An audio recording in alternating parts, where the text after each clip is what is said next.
The reason it's so hard for you to stay happy is because it's so easy for you to get offended. If you want to make it easier to stay happy, make it harder for you to get offended. So I'm working on this becoming unoffendable project. And I want to invite you in on it because Jesus says that this offense, however it started with your brother and sister, if you entertain it, it creates a living hell. It spirals out of control. Things can spin out of control so quick you don't even know it's happening.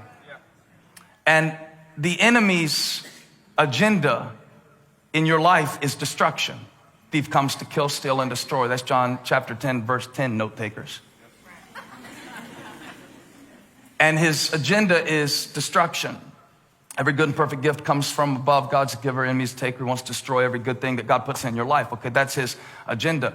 His strategy is division.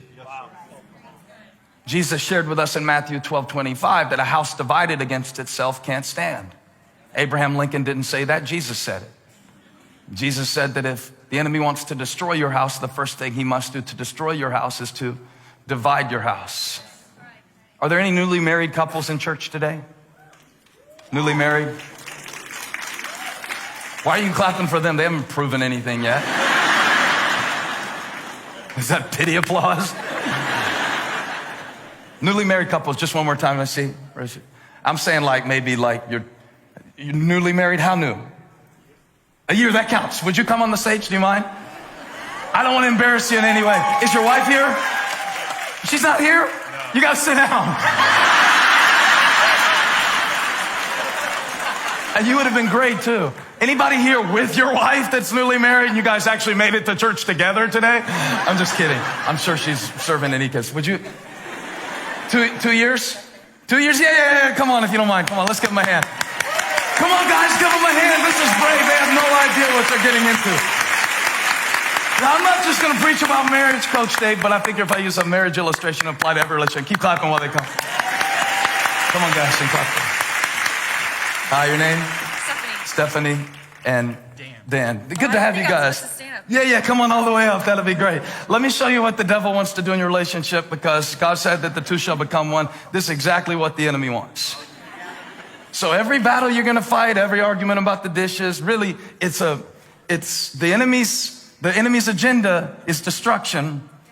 And so his strategy is division. And the enemy, I don't know if you believe in the devil or not, but the enemy, Stephanie's not going to be happy until he sees you like this. And what I just showed you, the Bible says that marriage is even a picture of Christ and the church. So what he wants to do to them, he wants to do to this whole church. And what he wants to do to them, he wants to do to you and your teenager, what he wants to do to them. And so his agenda is destruction. He comes to kill, steal, and destroy. His strategy is division. And here's his tactic, and this is the part I want to preach about. And I appreciate you helping me because you guys are going to help me preach this sermon today. His tactic is offense. Satan has an offensive strategy. Because if he walked up to you, I don't know how I forgot your name already. Tell me one more time. Dan the man. Come on, it's Dan the man, everybody. And if the devil were not subtle, Dan wouldn't stand for his schemes. But the enemy is very strategic. And Jesus is giving us really in Matthew chapter 5 kind of a playbook of how the enemy wants to work in your relationship. And I know Dan's not going to let him, but he's going to try. Now, he won't make an announcement, hey, I'm coming to kill and steal and destroy. You know, because right now you just spend all those money on the flowers and the dresses and all the groomsmen and all that stuff. And I know it's been a couple of years, and that's good because what you see in those first couple of years is you see that the enemy will usually start in a small way. Because if he announced, I've come to divide, Dan the man wouldn't stand for that if the devil came in to divide. Come on, stick your chest out, Dan. Dan ain't having it. Dan ain't having it. But if the enemy can just, what he'll do, he'll just use the littlest offense. And what Jesus is doing in Matthew chapter 5, he's showing us how to deal with the offense so we can keep the devil on defense. How many want to keep the devil on defense in your life and in your family? Come on, church. So So you guys, if you sit back down, I'll bring you back in a minute, but I don't want you to have to stay up here the whole time. But just stay ready, okay? Okay. All right, we're going to come back to here. Last week when I was preaching, I don't know if you remembered, how many of you were here last week? Make some noise. If the person next to you isn't making noise, touch them and say, you really missed it. You really missed it. I remember talking about, you got this plank in your eye. And you're so concerned about the little speck in my eye. Meanwhile, you're walking around your big old plank, just whacking them on the head, just causing distraction, division, and all this stuff.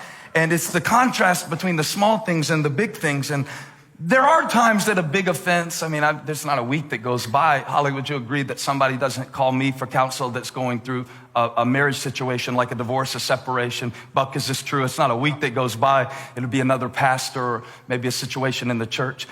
And I get to talking to them about what happened. And if you can go back far enough, you find that every plank is made up of a lot of specks. And to me, that's the heart of Jesus' teaching. I really didn't read you the whole passage because I want to break it down and show you how it happens. He said it could be something as small as a word. Now, write this down. The closer the relationship, the greater the opportunity. And that goes both ways. The closer the relationship, the greater the opportunity for intimacy. However, the closer the relationship, the greater the opportunity for offense. That's why nobody can make you really mad like somebody that you really love.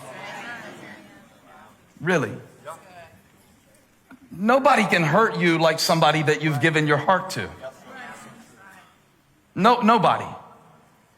And I've asked the question a lot of times of people, and really in my own mind, I've seen people that were so loyal to each other, and if you would have asked me 10 years ago, who is most likely to ever have kind of an enemy relationship, or who's most likely to be a divorce, or who's most likely to not be speaking to each other. And some of those very same people, just in the last year of my life, even, I've watched some things happen that surprised me. And you kind of, every time you see it, you ask the question, how did we get here? Did you see how big Dan was smiling over Stephanie? Now, they're going to have a great marriage and all of that, and it's going to be awesome, but you ask the question, how could somebody who had that same hope, that same smile, barely stand to be in the room with somebody 2 kids later? And it happens, and there's all kinds of ways that it happens. I know there's compatibility, and I know that it's not always something that you can fix, because it takes 1 to forgive, but it takes 2 to be reconciled. And I guess I want you to know that my goal today isn't to so much do an autopsy of anybody's mistakes, but just to show you something that happens. It always happens 1 offense at a time. Yes, there are betrayals, and yes, there's adultery, and yes, there's abuse. I'm not really talking about those big things so much today as I am what Jesus was talking about. He said, if you get something in your heart against your brother or sister, and then you nurse it and rehearse it long enough, it will literally create a smoldering garbage dump of fire in the very relationship that was once a garden of potential and love. How does this happen? It happens 1 offense at a time. How did we get here where we're smiling like everything is okay, but deep down in my heart, when we come to church, man, nobody sees this stuff. When we come to church, watch this. Jesus says in verse 23, he says, if you are offering your gift at the altar and there remember that your brother or sister has something against you, leave your gift there in front of the altar and get it right with the person that it's not right with before you sing a song or pray a prayer to try to cover up the fact that your relationships are under attack. We were singing today in church this song, this beautiful worship song, man. You should have seen the people singing it, and people had their hands lifted. Mercy is falling, falling. And that's what was coming out of some people's mouths. But if you could see what's going on in their heart, Jesus says it's possible for you to be doing something on an outward level, and at an inward level, you're full of anger and resentment. Mercy is falling. falling, except on my husband. He's a jerk. In the presence of the Lord. If you could hear what was happening in the hearts of people, how do we get here? Jesus says it starts small, but one offense at a time. The devil wants to tear Dan's heart from Stephanie's heart. You know, God takes the two and makes them one. The enemy takes the one and makes them two. How does he do it? One offense at a time. And God knows I need this message, man, because I'm not a perfect husband. I give 97% of the credit for the happiness that exists in my marriage to my wife. 3% is me. I'm pretty proud of that 3. But if you put me in the wrong situation, I can get offended so quick. Just like on Twitter, there was one woman that went off on me. And I still remember what she said 3 years later. You know, thousands of people have said nice things to me. But I'm quick to find the offense. We can train ourselves to find the offense and then just overreact, man. It starts off as raka, you fool. Next thing you know, I'm in living hell. And watch how bad it gets. Jesus said it can get so bad if you don't deal with it. If you don't learn how to deal with this, Dan. If you don't deal with the little things, the little foxes. He says if you don't settle matters quickly, verse 25, with your adversary who is taking you to court. Now that confused me because in verse 21 we were talking about your brother or sister, right? We're talking about somebody you're close to. In verse 25 we're talking about your adversary. I always assume these are two different people. What if it's not? What if the same person who you called brother and sister in 21 is the same person who will be your enemy in 25 if you don't learn how to deal with offense? It happens. You ever thought about that? That the person who, he says, the person who doesn't deal with the offense, and it's interesting how he says it, if you don't settle matters quickly. That's so powerful. Settle matters quickly with your adversary who's taking you to court. Do what you can while you are still together on the way. Or your adversary may hand you over to the judge, and the judge may hand you over to the officer.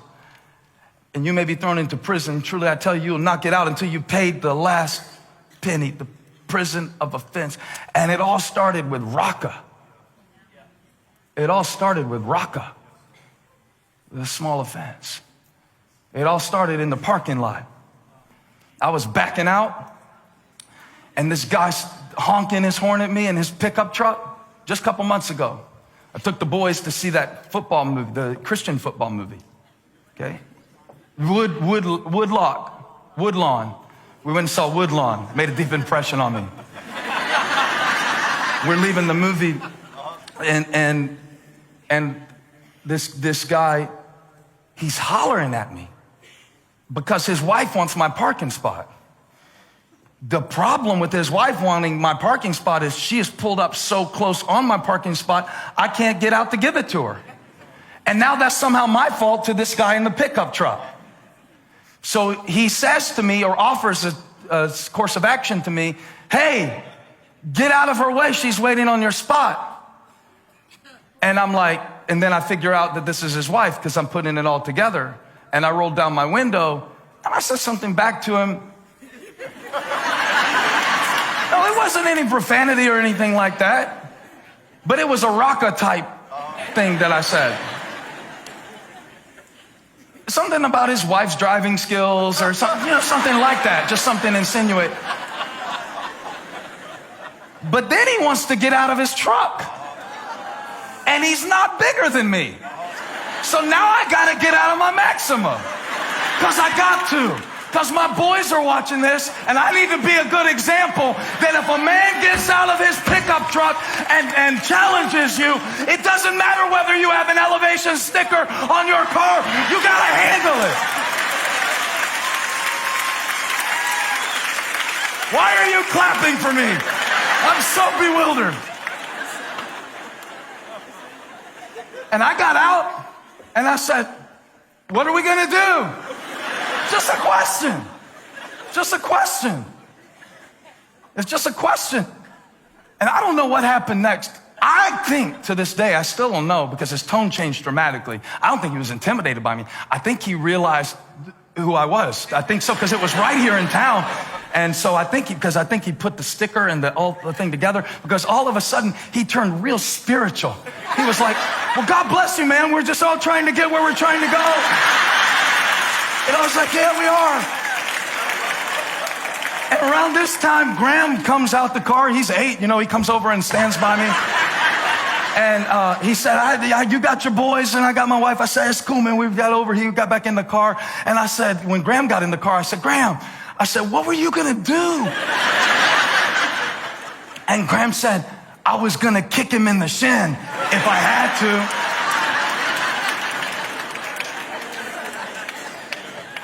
And Elijah, my older son, he speaks up and says, Daddy, a better question is, what were you going to do?